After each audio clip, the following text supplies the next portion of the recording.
Jai Vasavi, Ramya Sridhar from Bangalore. Sound of healing. 17. Natural ventilation. இயற்கையாக கருத்தரிக்க. Normal growth of fetus. கருமுறையான வளர்ச்சி பெற.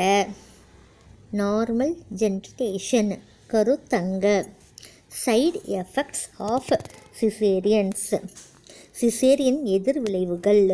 அக்கா caesarean చేసేమంటే back pain, hip pain, bones nerves pains, joints pains అంతామే వచ్చినాక అప్పుడు ఈ సౌండ్ చెప్తేమేంటే మనకు రిలీఫ్ అవుతుంది కా. అందుకు దాకా సౌండ్ వచ్చి హరూమ్, HRUM, హరూమ్. అది కడువులించి సౌండ్స్ రావాలక్క. వస్తేమేంటే మనకు సరిగా పడుచుగా మార్నింగ్ అండ్ ఈవినింగ్ చెప్పవలక.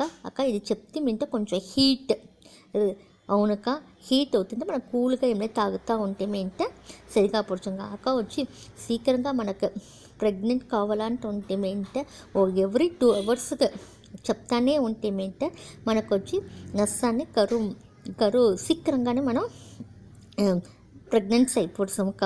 దానికి దాకా హరూమ్, HRUM, హరూమ్. యూ వచ్చి ఉచ్చిందలకి రావాలక్క, కడువులించి రావాలక్క. హరూమ్. 1 second గ్యాప్. హరూమ్. 1 second గ్యాప్. హరూమ్. 1 second గ్యాప్.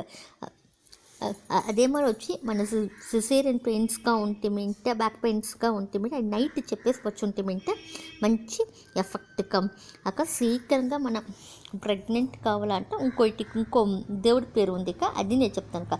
శ్రీ గురుదేవ్ దత్త.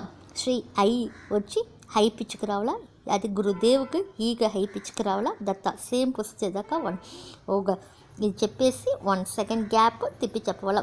ఎప్పుడు కౌంటని చెప్పచ్చు ఇంకా. ఎట్లా చెప్పింటే చెప్తాను కా. శ్రీ గురుదేవ్ దత్త, శ్రీ గురుదేవ్ దత్త ఏమో 1 చెప్పవలక. శ్రీ అనేది ఈరి వల్ల, గురుదేవ్ అనేది ఈరి వల్ల, దత్త అనేది సౌండ్ తక్కువ వచ్చేవాళ్ళక. అక్కడ శ్రీ అనేది చెప్పేప్పుడే కడువు నుంచి సౌండ్ వచ్చినాక, ఐ వచ్చి హై పిచ్చుకొచ్చాక, గురు అనేది తక్కువగా వచ్చినాక, దేవు అనేది హై పిచ్చుకొచ్చాక, దత్త అనేది నార్మల్కి వచ్చినాక. ఈ మాట చెప్తే ఏంటంటే ఇక్కడ ఉండే ప్రాబ్లమ్స్ అన్నీ సాల్వ్ అయిపోవచ్చునక. ధన్యవాదములు.